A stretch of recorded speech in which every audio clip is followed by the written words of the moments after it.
Ladies and gentlemen, please welcome the mistress of ceremonies, Stella the Fella. And just when you were expecting a normal service, out pops a cock in a frock. How are we all? Are we all alright? We all settled? Well, please be upstanding for the entrance of the bride.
They look quite terrified of me. I can't knock this music off just yet, so we'll just have to bear with it until it fades out. Yeah, you can have a little bit of a dance Victoria, if you like.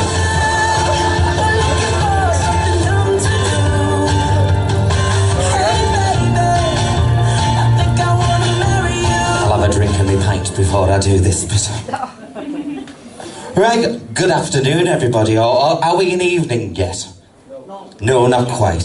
So, as you can probably gather, this is not a normal ceremony, and this is the first time that I've ever done anything like this, and probably the last. But I was very honoured when David and Victoria asked me to do the ceremony. I think it was more Victoria's idea, but you probably know her.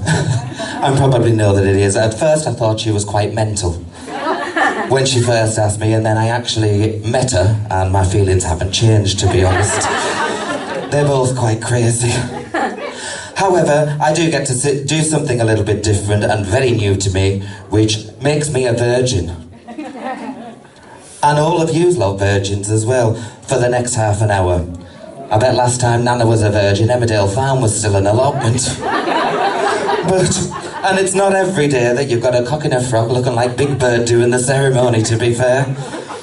Right, David and Victoria would like to thank her brother. His name was You're the reason I wore this outfit, pet. I've got yellow feathers in my hair as well. For walking her down the aisle today, and it's nice to see that you've had a shave and you don't look like a wilding. I don't know anything about Game of Thrones, but I'm told that that's from that. I would like to welcome you all here today to witness the celebration of the marriage of David and Victoria as they exchange vows and make a declaration of love for one another in front of their family and friends who have travelled near and far for their special day. I did try and actually remember all of this, but I seem to be struggling. You can all sit down now if you like.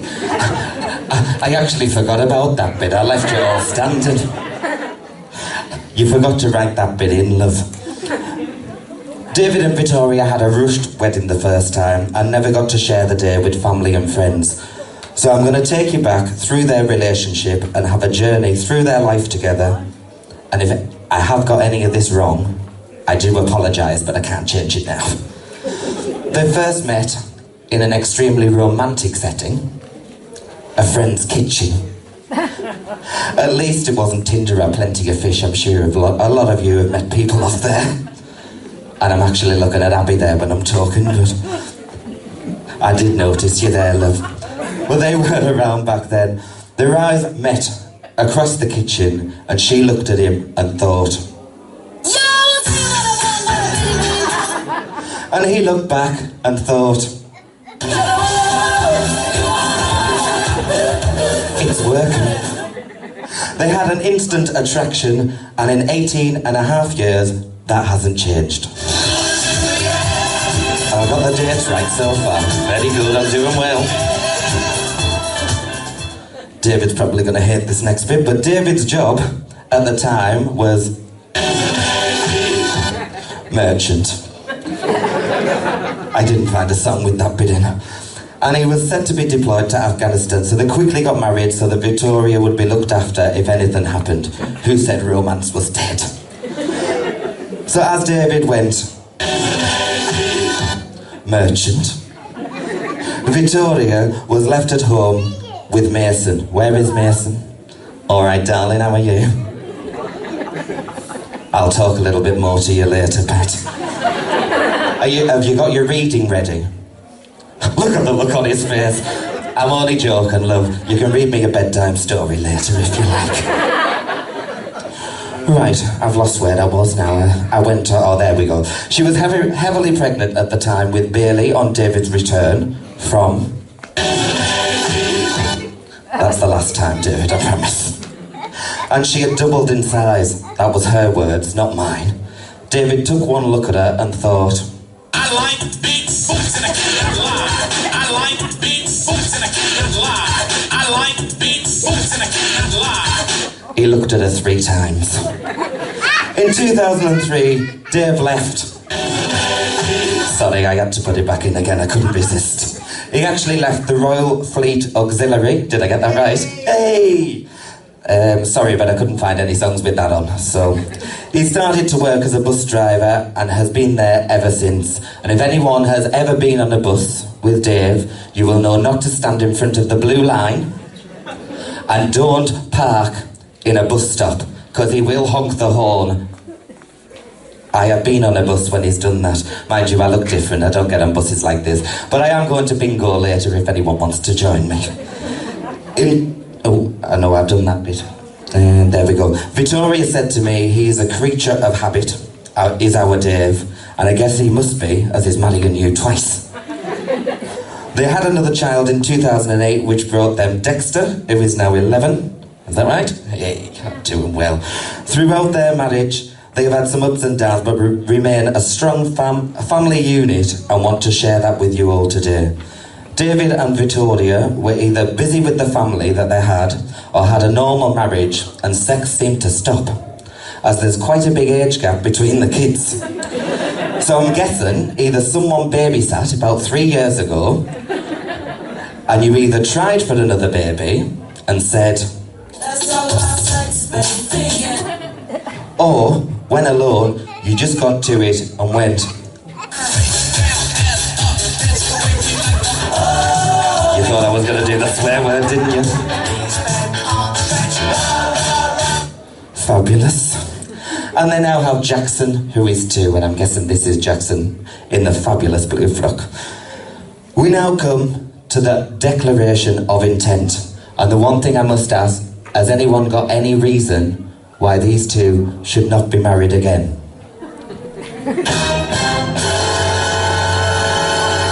I even had dramatic music for that.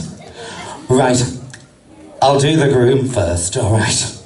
I maybe should say different words. I will start with the groom. David, will you take Victoria to be your wedded wife? But before you answer, you can face and turn each other. And I will give you some time to think about it, David, because she can be hard work. And now is time to trade her in if you want. You've had 16 and a half years, so just before you answer...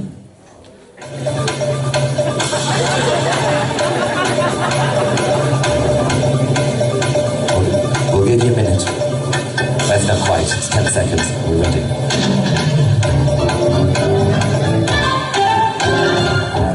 David? I will. I do, will do. Yes, that's fine. Very good. Now, the bride. Victoria, will you take David to be your wedded husband? Again, I'll give you time to think about it. You can phone a friend, do 50-50, or do you want to ask the audience? It will finish in a second. There we go. What do you think? Yeah, okay. Yeah, okay. It says I will on here, but never mind. Yes, okay, it's fine. Now it's time to exchange vows. I asked David and Victoria if they were... Victoria? I didn't say Victoria. It's just because I haven't had a can on the way here. I can't speak properly. Now it's time to exchange vows. I asked David and Victoria if they were going to write their own, and they both looked absolutely horrified. So I have actually picked one off the internet. It was the first one that I found on Google because I didn't have much time. So I'll do David again first. So please repeat after me. I, David, take you, Victoria, to be my wife. Very good. I promise to be true to you in good times and in bad, in sickness and in health. I will love and honour you all the days of my life.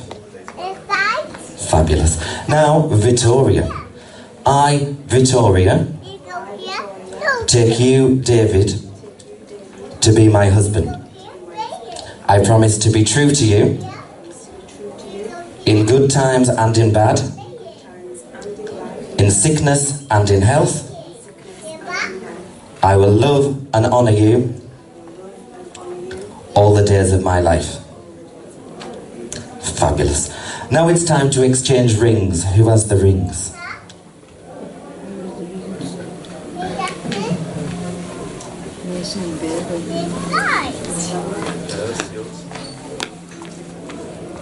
I actually forgot my cushion for this. I do apologise. I had a tenner lady ready just in case. But,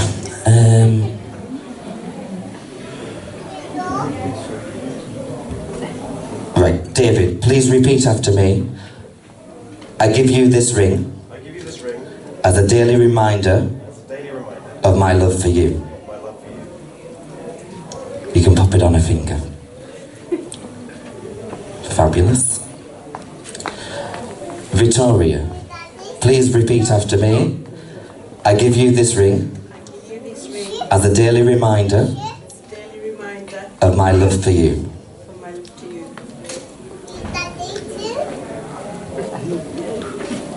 You seem to be having some trouble there.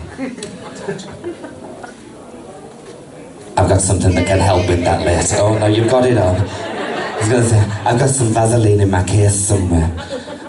There's my case. I've even got my picture on it. Right, now with no power at all invested in me, and no legal binding, I now pronounce you husband and wife. You may kiss the bride. Big round of applause. Fabulous. Right now, obviously, we don't have a register to sign because they're already married. So what we're going to do now is I'm just going to stick a little bit of music on. We can get some photos, have some photos, and then I'll finish off the ceremony. So we'll just...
There we go, I've stopped the music. Right, now we've near enough come to the end of the ceremony. David and Victoria, after 16 and a half years of marriage, you're finally going to have a wedding night. So please enjoy it with family and friends, and most importantly, get drunk. We're now going to leave this room because they need to get it ready and get it set back up so you can come back in. So everybody needs to go into the bar. But I did ask Victoria and David what music they wanted to leave to, but they couldn't actually pick a song to leave to. So I've took the liberty of picking a song. I think it's quite fitting, as we all need to leave the room. So, David, if you turn round, there we go. Hold on to Victoria. There we are. I will stand myself in the front. Are we ready? I don't think it's working, James.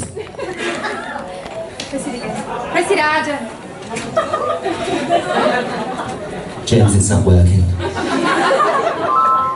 I didn't do it wrong. This kind of spoiled the ending. I was doing well until then. Are we ready? There we are. Come on, love, we're gonna do the conga on the way out. Everybody join on to the back. We need to leave the room. We're gonna do a lap before we actually go. So, I don't think the bar next door are gonna realise what's gonna hit them in a minute.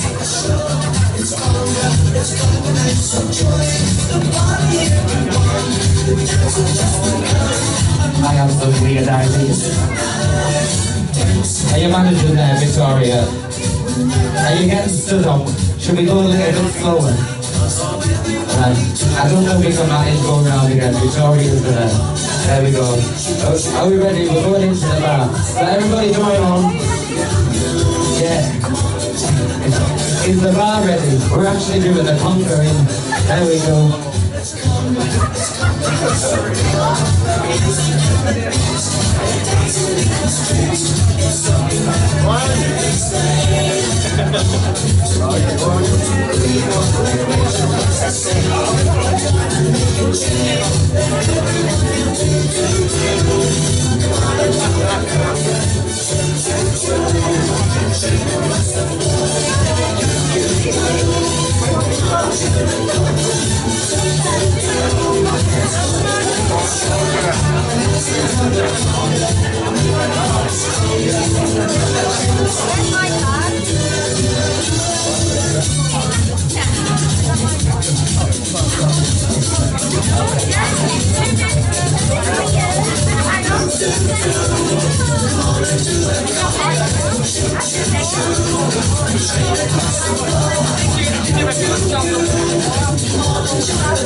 Oh,